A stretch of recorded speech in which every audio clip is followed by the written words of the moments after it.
نحمدہ و نصلی علی رسولہ الکریم اما بعد فاعوذ باللہ من الشیطان الرجیم بسم اللہ الرحمن الرحیم حدثنا محمود بن غیلان حدثنا ابو احمد الزبیری حدثنا خالد بن تہمان ابو العلاء الخفاف حدثنی نافع بن ابی نافع عن ماقل بن یسار رضی اللہ عنہ عن النبی صلی اللہ علیہ وسلم قال من قال حین یصبح ثلاث مرات اعوذ باللہ السمیع العلیم من الشیطان الرجیم وقرأ ثلاث آیات من آخر سورة الحشر وکل اللہ بہ 70,000 ملک یصلون علیہ حتی یمسی وإن مات فی ذلک اليوم مات شہیدا ومن قالها حین یمسی کان بتلک المنزلہ۔ جامع ترمذی حدیث نمبر 2922۔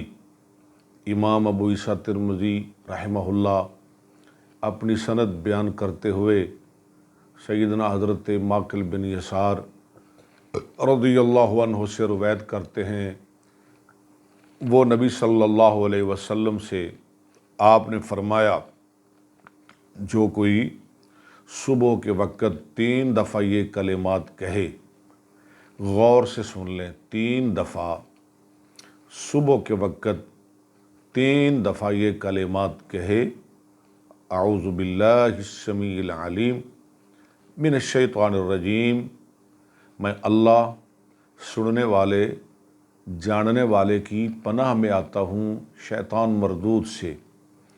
وقرأ 3 آیات من آخر سورة الحشر، اور سورہ حشر کی آخری 3 آیتیں پڑھے۔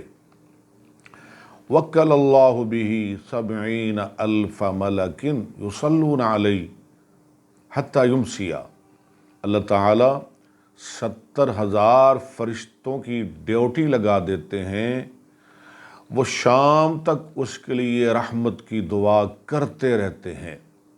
وَإِن مَاتَ فِي ذَلِكَ الْيَوْمِ، اگر اس دن میں اسے موت آ گئی، مات شہیدا، وہ شہادت کی موت مرے گا، سبحان اللہ۔ وَمَنْ قَالَهَا حِينَ يُمْسِي، اور جو شخص شام کے وقت یہ کلمے اور یہ 3 آیتیں پڑھے، کان بتلک المنزلہ، اسے بھی اتنا ہی ثواب ملے گا۔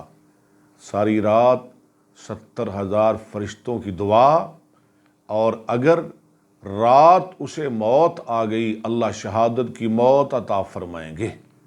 تو وہ 3 آیات سن لیں قرآن کی سورہ حشر کی، وَاللَّهُ الَّذِي لَا إِلَٰهَ إِلَّا هُوَ عَالِمُ الْغَيْبِ وَالشَّهَادَةِ هُوَ الرَّحْمَٰنُ الرَّحِيمُ۔ وَاللَّهُ الَّذِي لَا إِلَٰهَ إِلَّا هُوَ الْمَلِكُ الْقُدُّوسُ السَّلَامُ الْمُؤْمِنُ الْمُهَيْمِنُ الْعَزِيزُ الْجَبَّارُ الْمُتَكَبِّرُ، سبحان اللہ عما یشرکون۔ هو اللہ الخالق البارئ